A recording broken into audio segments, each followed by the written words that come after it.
here's a little deal of 3 pieces of seam opal from Lightning Ridge. It could almost be fossil material.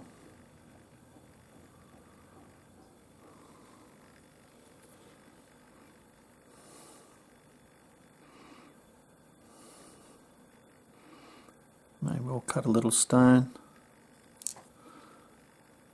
Last piece is quite a nice colour bar through here. The colour's coming up quite nice, what I can see on the monitor. How far it goes in, and there's colour coming through just on the end here, so it might go right through. Can't see what's up that end. But anyway, I think that gives you an idea. Thanks for watching.